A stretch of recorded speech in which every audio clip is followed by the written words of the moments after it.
This is Becoming a Professional Bass Player. My name's Deborah and this is the video journal of my career transition.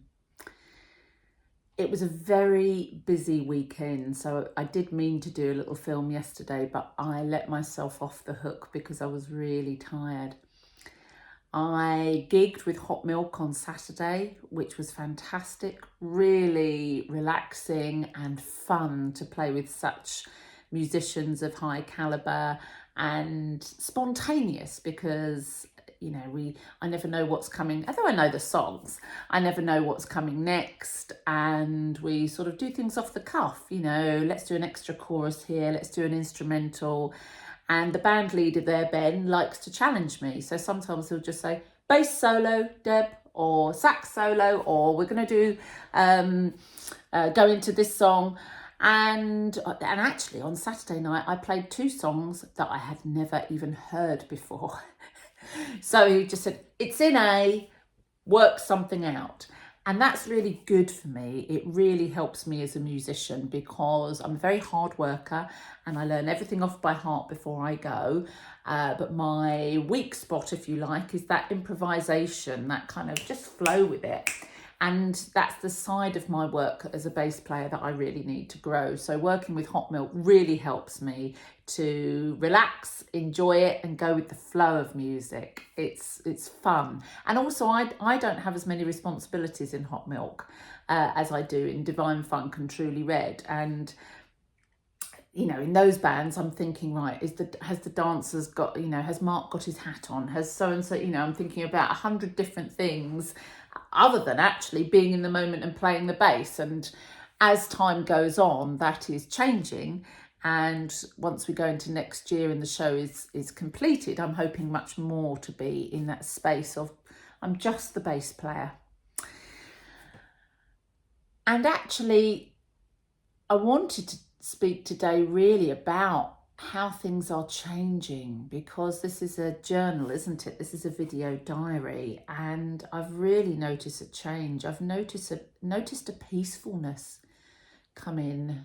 That back in the summer I was frantic trying to run my day job and run this business and being very anxious about whether I was doing the right thing. I'm no longer anxious. I don't know, in part, if that's to do with my friend passing away. I no longer care whether I'm doing the right thing. It's just what I am doing.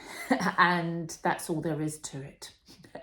It's what I want to do. It's what I feel I need to do.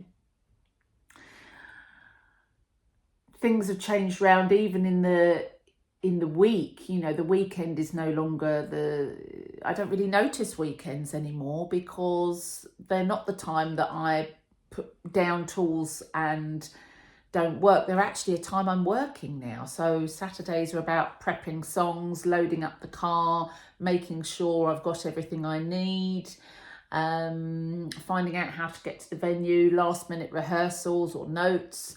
Friday nights is a quiet one if I'm not gigging because I need to be rested and ready for Saturday. Sundays will be long days rehearsing. So life is really different now. And actually it's Monday that I sort of take a breather. I was just reflecting the other day that, talking low once a month used to be indulging my hobby, but now it's part of my working life and my friendships. These are my workmates and my friends, and I'm going there to socialise. So I can't believe, we're nearly at the end of the year, and I cannot believe how different my life is now from where it was this time last year, where I could not have imagined, I genuinely couldn't have imagined how much things were going to change. And I'm going to be really honest, actually, because you might be thinking, wow, what, Deborah's made such changes to her life. And I don't think I would be being entirely honest if I didn't also check in that, I'm on HRT now, which I'd only just started this time last year. And I'm also on antidepressants, which they're not for everybody. I'm a woman of a certain age, so anxiety and sleeplessness is quite high.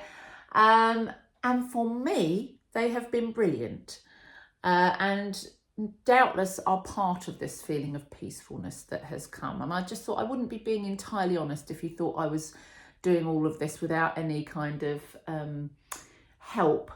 And of course, there's all the help that I get from my friends and colleagues, all the guys and gals at Talking Low, all of the band that help me, my husband, my niece who's come to live with me. So I'm getting it. It's not just me, though it's me driving it. It's really not just me. And yes, I wouldn't want you to think I'm some kind of superhuman that's doing all this without any detrimental effects. There have been. It has been really hard. And the tablets are definitely helping keep things going, keeping things positive. Anyway, I'm off to breakfast now with Caroline. We're going to check out room 24 and look at the ceiling heights and make sure that all the props. We've got the Barbie box, which I'm going to I think maybe my next video will be about the Barbie tribute that's in the show, because I really want to show you some of the props. It's so exciting, but we're going to go and see where that's going to go, how that's all going to work. And also it's sort of birthday time for both of us shortly. So we're going to have a nice breakfast out and treat ourselves. Thanks for watching.